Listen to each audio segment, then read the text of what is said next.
today is we're starting going over the review sheet. We're going over the review. Now for problems 1 through 4, we want to find the indicated root, the nth root of a. Now one thing to remember is if n is even and a is positive, because all these are going to be positive, we have two solutions for this here, for these here. That means we have to put a plus or minus. So if we look at number 4 is wanting us to take the fourth root of 20,736. Now we can grab the calculator and go fourth root of 20,736, and we get 12. So it would be 12, but we do have to put the plus or minus because since we're taking an even root, it could be positive or negative 12. We could have the positive or negative case with this here because we're taking an even root. Not quite. We're waiting on one. Yes.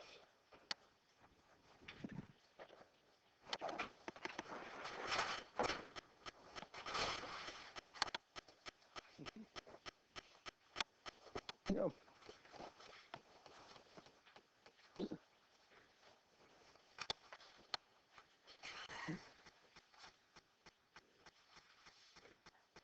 Your review sheet, sir. Didn't get one Wednesday? So, even roots, we have two cases, because here we're saying what number times itself 4 times is this 20,736. Well, 12 to the fourth power is this here.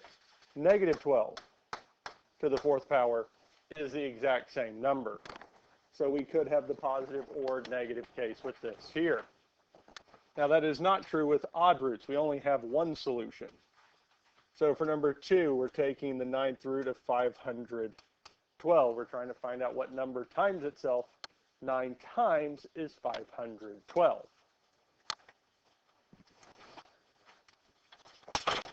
So at this point here, again, we can type this in the calculator.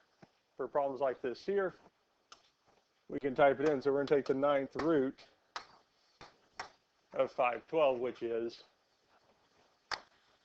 2. Now for this one here, we only have one case. Because if we look at it in the calculator, 2 to the 9th is indeed 512. Negative 2 to the 9th is negative 512. So we have two different solutions. Odd roots only have one solution. We don't need the plus or minus. Okay.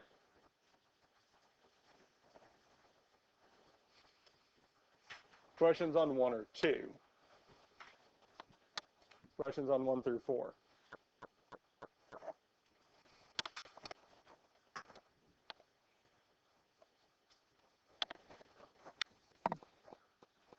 Okay.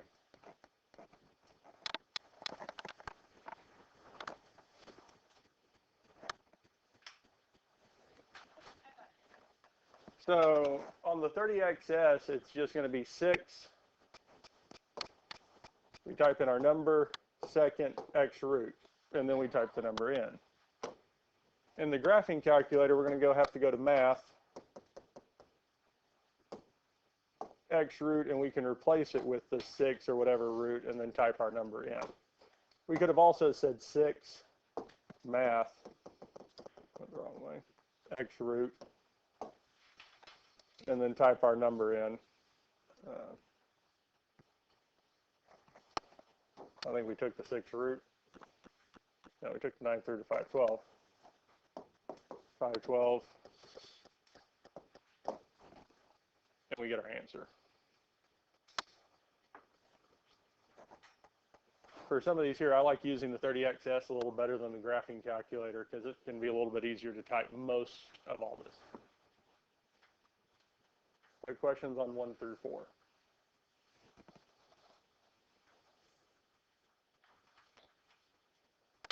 All right. 5 through 8, evaluate each expression.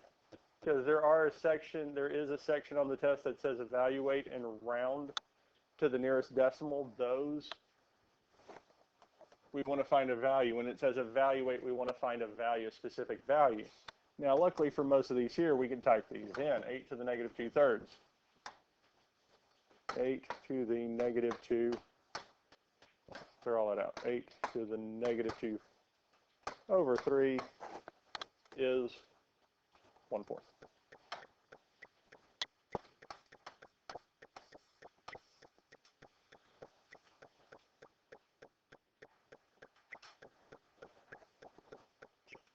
And that's it. Now, if we look at number 6, we have a feeling that's one that y'all want to look at. We have 1/4 to the negative 5/2 to the 3rd to the 6/5. So we can type it in exactly like it looks. 3 sets of parentheses, fraction 1/4 to the negative 5/2 parentheses to the 3rd parentheses to, well, it's not letting us put that exponent. It's giving us this symbol here, which just means it can do it to a certain extent, but not to all of them. So we're kind of stuck right here. Now what we can do is actually just evaluate what this is. So all we've done so far, 32,768, is said that 1/4 to the negative 5/2 to the 3rd is this 32,768. One more time. 32,768. So we've taken 1/4 to the 5/2, and we've taken 1/4 to the 3rd. The only thing we haven't done is put this to the 6/5. Well, I can get the calculator back up, and we can say that we want 32,768 to the 6/5 and find out that it's 262,144.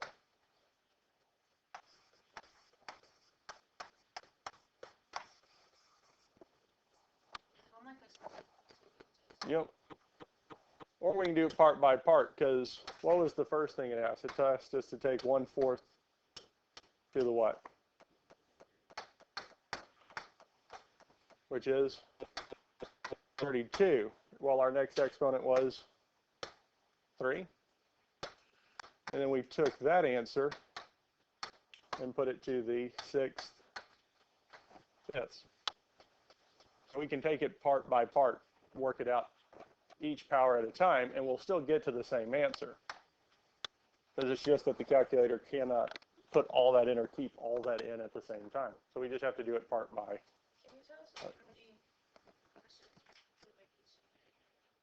I didn't look that up this time, but number 7, 1/9 to the 3/2.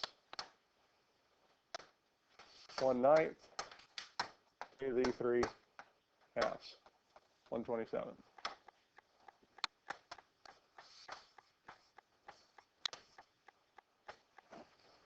(16) squared to the negative 1/4.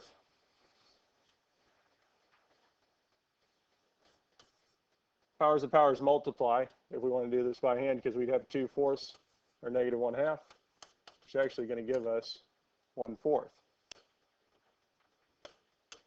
16. 16 to the negative 2nd to the 1/4 is indeed 1/4. We got that? Mm-hmm. All right.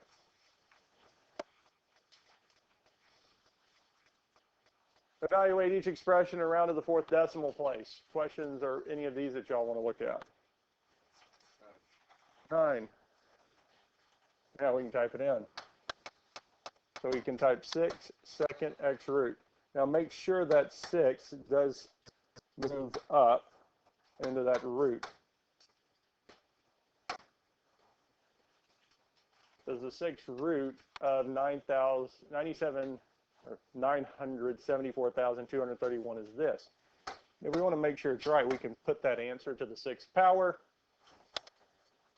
So I just hit exponent. A and S is going to grab the previous answer. And we should get back to what's inside the radical. And we do, 974,231. Now we're going 4th decimal place, so the answer should contain at least 4 decimals. 9.9566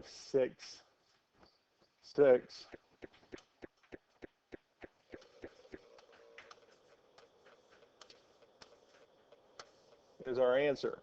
Now again, as I said before, if you're not sure if you need to round up or round down in that 4th spot, give me more, don't give me less. Okay? So if you gave me all the way past 9.9565813, yeah, I'll take it. If you give me 9.9, no, I need at least 4 decimal places.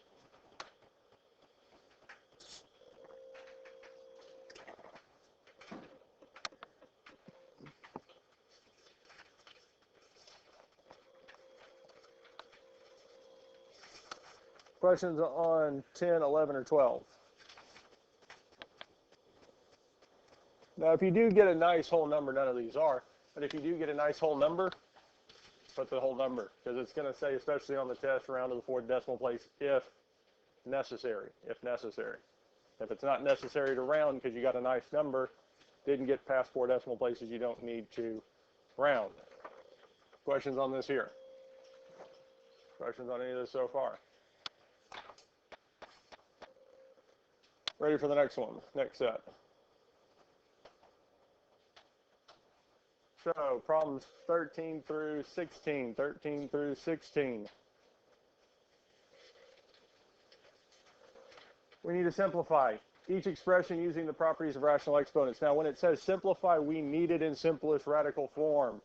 Simplify means we're simplifying down. Evaluate means we're getting a number answer. So with simplifying, we can have radicals left over if there are radicals left over. Now with 13, 6 to the 3rd to the 1/4. Powers of powers multiply. So here our 3 and 1/4 will multiply together. 3 times 1/4 is 3/4. So that there is our final answer. We're not looking for the decimal approximation. It said simplify, so we're simplified it. This is simplified. Questions on 13?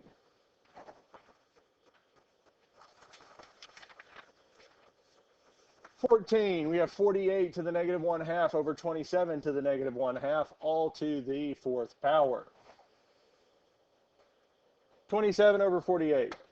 Especially when we have this division, anything on top and bottom, especially to the same power, it'd be nice to see if 48 and 27 do have something in common, something that they can reduce, and they do.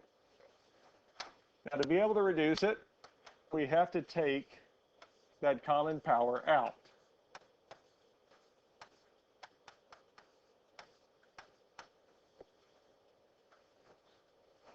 Because if there's a power in common on top and bottom, we can factor it out of both terms and put it to that power. Now that we have it that way, as we just saw, there is a greatest common factor between 48 and 27. And that common factor is 3, giving us 16 over 9.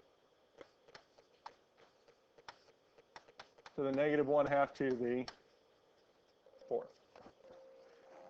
Now, unfortunately, it didn't simplify all the way down to a single number. So we are going to have a fraction as our final answer. Now we know what about powers. Powers of powers do what? Multiply. So we are going to eventually have negative 1/2 times 4. What is negative 1/2 times 4?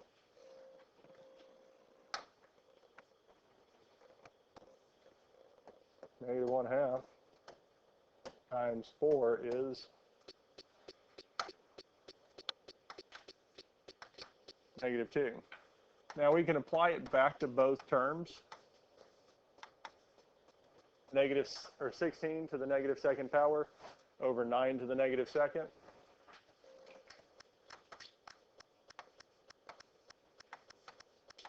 Now to get both exponents positive, we'd have to move it from the top of the fraction to the bottom, or the bottom to the top.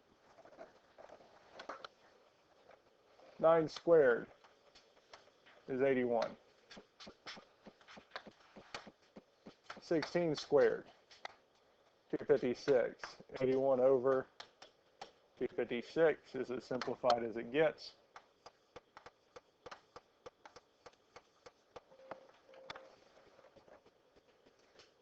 So it took us a few steps to get there, but we used our properties of exponents to get there. This one here, the exponents simplified out. It simplified nicely, so we were able to get an answer. Because if it simplifies nicely, we need to simplify it. If it doesn't, we're going to leave it.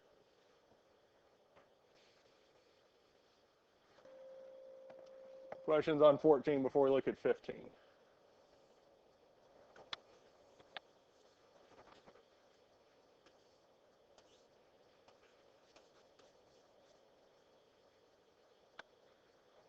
15, 2 to the 2/3 times 16 to the 2/3 all over 4 to the 2/3. Now they all have this common factor of 2/3, and we can remove it from each term.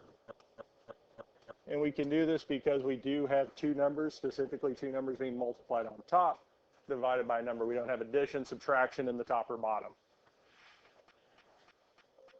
Now that gives us 2 times 16 over 4 to the 2/3. Well,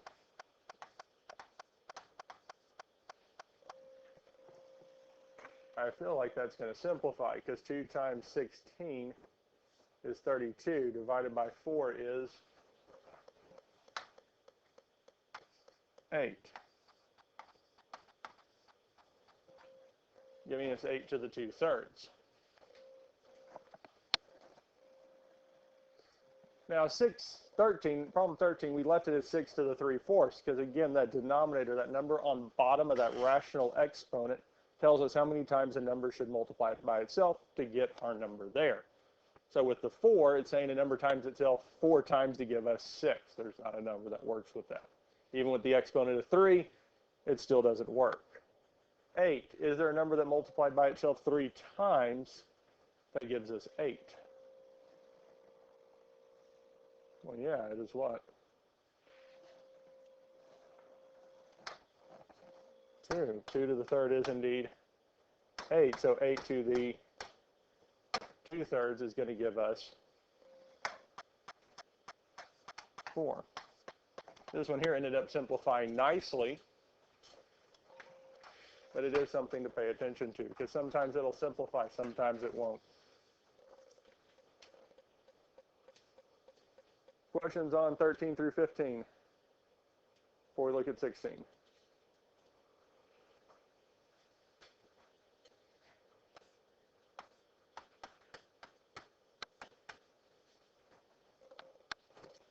We look at problem number 16. We have 4 to the 1/2 times 4 to the negative 3/2, all to the negative 1/4. Well, here we're multiplying like bases. When we multiply like bases, we can add the exponents. So the first thing we're going to have to do is add 1/2 and negative 3/2. Well, that is negative 1 because 1/2 plus negative 3/2 is indeed negative 1.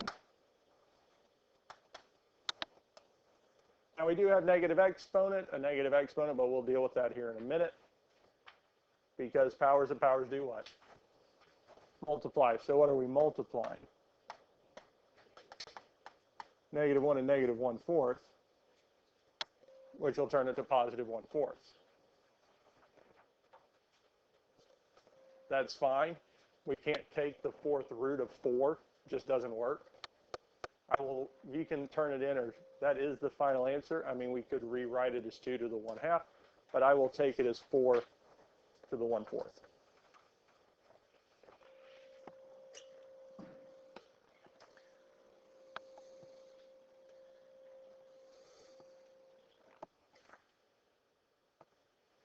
Questions on this here? Are you ready for the next one? Use the properties of rational expressions to simplify. So again, we're simplifying. We're trying to get this down as simple as in simplest form or simplify it as far as possible. So our first one, 2 times square root of 2 times square root of 72. So we can factor tree 72. 72 is 2 times 36. 36 is 2 times 18. 18 is 2 times 9, and 9 is 3 times 3. So again, with this here, we're trying to get it in simplest radical form. We need to get our groups of 2, our powers of these prime factors. So our first radical is going to give us a 2. It's going to be multiplied by our prime factorization of 72, which is 2 cubed times 3 squared. And when we multiply this together, 2 times 2 to the third is 2 to the fourth times 3 squared. So we're taking the square root of 2 to the fourth and the square root of 3 squared. Because if we wanted to break it apart, it's 2 to the square root of 2 to the fourth times the square root of 3 squared. Now the square root of 3 squared is nice. It's just going to be 3 because the radical and the square cancel each other out. 2 square root of 2 to the fourth is not just going to be 2, it's going to be what? 2 to the second, because there's 2 groups of 2 that can come out of that set there. Okay? Now we just need to simplify this here. 2 squared is 4. 4 times 3 is 12. So the square root of 2 times the square root of 72 is going to be the square root of 12. Questions on this here? Number 18, 5th root of 486 divided by the 5th root of 2. Now the issue with this here is we can't have a 5th root in the bottom of the fraction, and if there is anything that needs to be simplified, we need to simplify it. Now the nice thing with these here, when we have 2 fractions being divided, we can rewrite it as a single fraction with what's inside being divided.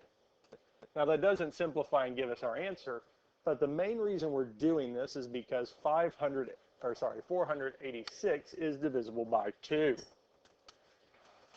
Because when we rewrite it as a single radical with what's inside being divided, we can divide that 486 by 2, giving us 243.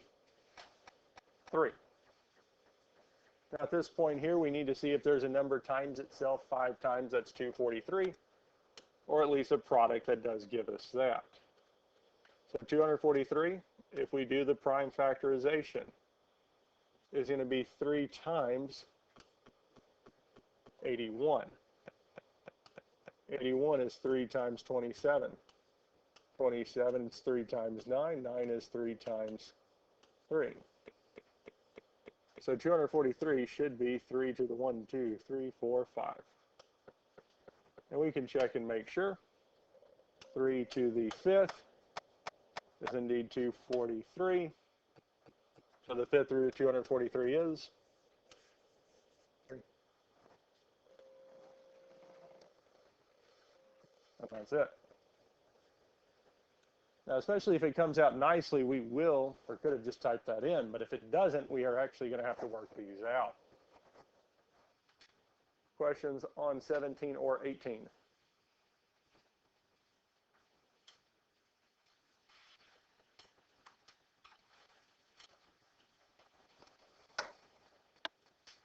All right, we can look at 19. Cube root of 6 times the cube root of 72 all over the cube root of 2. Well, the numerator, if we have 2 cubed roots being multiplied together, we can rewrite it as a single root with what's inside being multiplied. Now, our prime factorization of 6, oh yeah, we write it right here, is 2 times 3. That's it. Now, 72 is 2 to the third times 3 squared. And there's an easy reason or a nice reason why we're able to rewrite that is because, well, we just did that already on the last problem, so we can reuse it. So here, 6 is our 2 times 3, And it's being multiplied with our 2 to the third times 3 squared. And this here is being divided by the cubed root of 2. Now we can't do anything with the denominator of the cubed root of 2 because 2 is prime. So what it tells us right now we have so far, 2 times 2 to the third is 2 to the fourth. 3 times 3 squared is 3 cubed, divided by the cubed root of 2. Something in common on top and bottom. We do have that factor of 2, so one of the ways we can go from here is rewrite it as a single cubed root with what's inside being divided. Because our 2 to the fourth divided by 2 would be 2 to the third times 3 to the third. 2 to the third, the cubed root of it is 2. The cubed root of 3 to the third is 3. 2 times 3 is 6. And that's our final answer. The other way we could have gone about this is simplify the radicals on top. Our cubed root of 2 to the fourth, well, we would have 1 2 that came out. However, we'd have 1 that's left inside. We can take one group of 3 away from this 2 to the fourth, and we have 1 left over. The cubed root of 3 to the third is 3. All over the cubed root of 2. Well, the cubed root of 2 divided by the cubed root of 2 cancels, leaving us with 2 times 3, which is 6. Either way, we get to the same answer. There's more than one way to get there. It's just figuring out which way we're going to get there. Questions on this here? Questions on any of this so far? Questions on 21 through 24. Which one of these do we want to look at?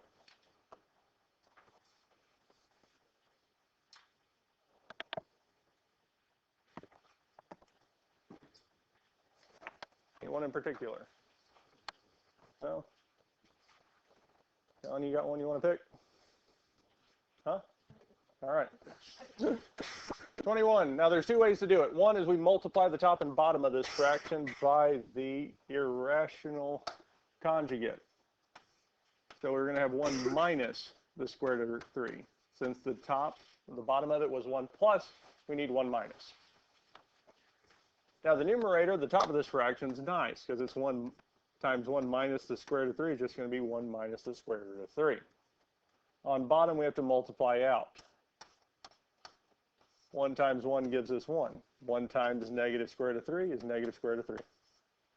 Square root of 3 times 1 is plus square root of 3. And the square root of 3 times negative square root of 3 would be negative square root of 3 squared, or just negative 3.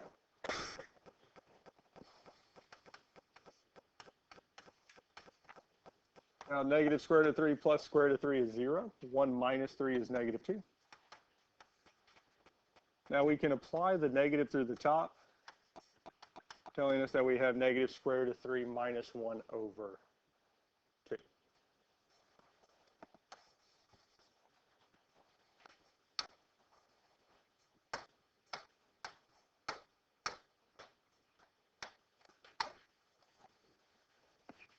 We can type it in the 30xs and get the exact same thing.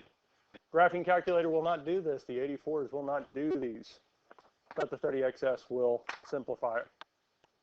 21 through 24 for you. Questions on 21 through 24?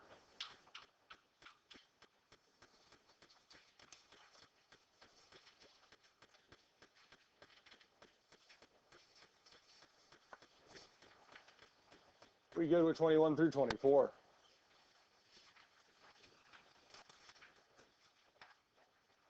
We're going to look at 25 through 30. Now, there's not going to be one specifically like 25 where we have that number to a fractional exponent.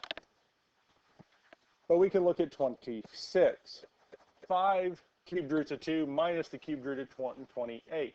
For us to be able to simplify this, we need to make sure that we have the like terms together, and then we can go from there. So unfortunately, the cubed root of 2 and the cubed root of 128 are not like terms. So we need to get them to be like terms, which means we have to simplify the cubed root of 128. And one of the easiest ways to do this is going to be factor truths. 2 and 64. Now, at any point during this here, one of the tricks we could do is see if we can take the cubed root of the other number. Because we know that both of these should have what? Cubed root of 2, yes? So this other one should have a cubed root of 2. So could we take the cubed root of 64? It's 4. So we could jump to saying that there. Now, if we kept going here, 2 times 32, 2 times 16, 2 times 8, 2 times 4, 2 times 2, 1, 2, 3, 4, 5, 6, 7, is 2 to the 7th. Let me check. 1, 2, 3. Because 2 and 64. Yeah. And we're wanting to take the what? Cubed root of 2 to the 7th, yes? How many groups of 3 can we take out of 7? 2.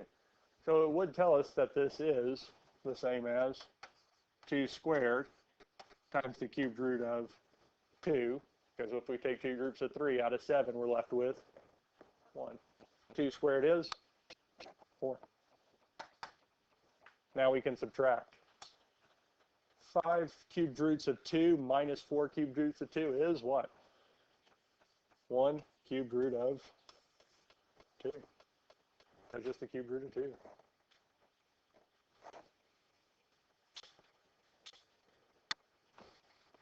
Questions on 26?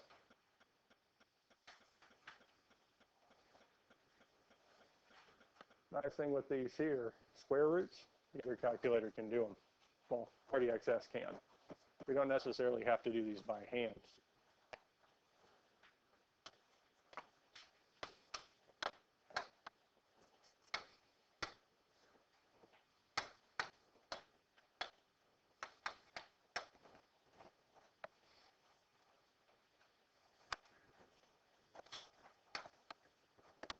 Now we can't take the square root of 6 because there's not a number that multiplies together to give us the square root of 6. But if we're going to be able to add them together, the other one, the 7 square roots of 150, should reduce down to a number times the square root of 6. So another cheat or kind of trick we can do is we can take 150 and see what times 6 is 150. 150 divided by 6 is 25. Well, what's the square root of 25? 5. So we know that's the number that comes out and is going to have to be multiplied with what? 7. 27 square root of 6. 7 times 5 is 35.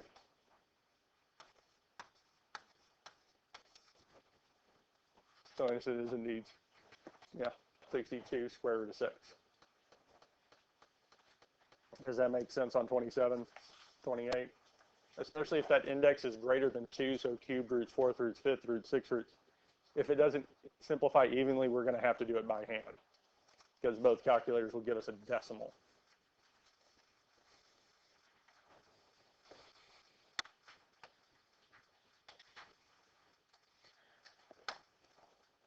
$29.30. The numbers on them are flipped, but we'll look at because this is 29. When we divide like bases, we subtract the exponents. So for n, we'd have 18 minus 2. p, we'd have 7 minus negative 1. So 18 minus 2 would be what? 18 minus 2 is what? 16. So we'd have n to the 16. P is to the 7 minus negative 1. 7 minus negative 1 is 8. how many groups of 8 n's can we take out of n to the 16? How many groups of 8 can we take out of 16? Okay. How many groups of 8 can we take out of 8? That's it. Now, realistically, the technical answer would be n squared times the absolute value of p for all real values of n and p, because p, we're an even root. It can't be negative, but since p does not have a power other than 1, it has an odd power, we need the absolute values. N doesn't make a difference because n is being what? Squared. Anytime we square a positive number, it's still positive. We square a negative number, it is still positive. But p, if I plugged in a negative value, it would stay negative. It can't be. You don't need the absolute values. I will take that there. 20, or really this is 30. 6 root. Well, g for number 30 does not have a variable on bottom, so it's just g to the 6th. H. We have h to the 1st over h to the 7th, so it'd be h to the 1 minus 7. G stays the same. 1 minus 7 is negative 6. Now the 6th root of g to the 6 would be g. H, the 6th root of h to the negative 6 would be h to the negative 1, which leaves us with g over h, because it has to go back on bottom. Because the other way we could have done this, instead of going here, is just saying that, okay, we actually have the 6th root of g to the 6 over h to the 6. 6th root of g to the 6 over the 6th root of h to the 6, which is g over h. And again, technically the whole thing would need the absolute value bars, but I'm not too focused on that there. Questions on this here? Questions on any of this thing so far? Questions? We good? Yes? Okay. Now, 31 through 34, we'll cover pretty much these on Monday, but let's at least get the steps down because there are several steps. First, is there one radical? If so, get it by itself. If not, even them out. 2, put both sides to the nth power. 3,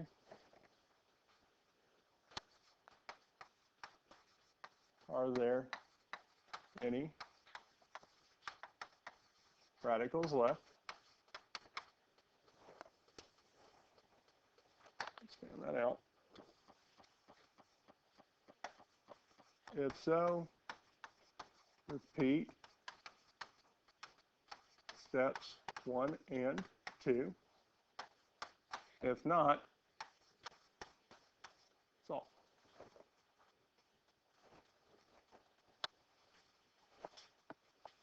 Because again, it'd be nice, I would make sure to have those written down. They will not be on the board.